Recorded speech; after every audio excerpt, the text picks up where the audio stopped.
ಇವತ್ತು ನಾವು ಗ್ಲೂಕೋಮೀಟರ್ ಬಗ್ಗೆ ಮಾತಾಡ್ತಾ ಇದ್ದೀವಿ. ಇದನ್ನು ನಾವು ಗ್ಲೂಕೋಮೀಟರ್ ಅಂತ ಕರಿತೀವಿ, ಇದನ್ನು ಸ್ಟ್ರಿಪ್ಸ್ ಅಂತ ಕರಿತೀವಿ, ಇದನ್ನು ಲ್ಯಾನ್ಸೆಟ್ ಅಂದರೆ ಕೈಗೆ ಇದರಿಂದ ಒಂದು ಸಣ್ಣ ನೀಡ್ಲ್ ಇರ್ತಿದ್ರಲ್ಲಿ ಅದನ್ನು ಕೈಗೆ ಚುಚ್ಚಿ ಈ ಮಿಷನಿನ ಮುಖಾಂತರ ಇಮಿಡಿಯೇಟ್ ವಿತಿನ್ 30 ಸೆಕೆಂಡ್ಸು ನಿಮ್ಮ ದೇಹದಲ್ಲಿ ಎಷ್ಟು ಮಟ್ಟಿಗೆ ಸಕ್ಕರೆ ಅಂಶ ಇದೆ ಈ ಕ್ಷಣದಲ್ಲಿ ಅನ್ನೋದು ಇದರಲ್ಲಿ ಗೊತ್ತಾಗುತ್ತೆ.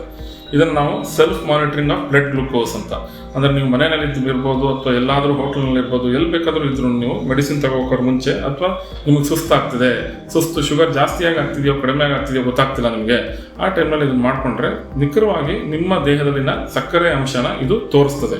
ಇದು ಬಂದ ಮೇಲೆ ಸಕ್ಕರೆ ಕಾಯಿಲೆ ಟ್ರೀಟ್ಮೆಂಟ್ ಮೇಲೆ ತುಂಬ ಚೇಂಜಸ್ ಆಗಿದ್ದಾವೆ. ಇದು ನೋಡಿಕೊಂಡು ನೀವು ಡಾಕ್ಟ್ರಿಗೆ ಫೋನ್ ಮಾಡಿದ್ರೆ ಅಥವಾ ಡಾಕ್ಟ್ರಿಗೆ ಮೀಟ್ ಮಾಡಿದ್ರೆ ಕರೆಕ್ಟಾಗಿ ನಾವು ಸಕ್ಕರೆ ಯೂಶಲಿ ಅಡ್ಜಸ್ಟ್ ಮಾಡ್ಬೋದು.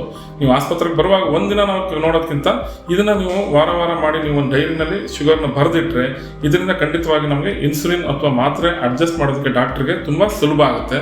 ನಿಮಗೂ ಕೂಡ ಈ ಸಕ್ಕರೆ ಕಾಯಿಲೆ ಬಗ್ಗೆ ಗೊತ್ತಾಗ್ತಾ ಹೋಗುತ್ತೆ.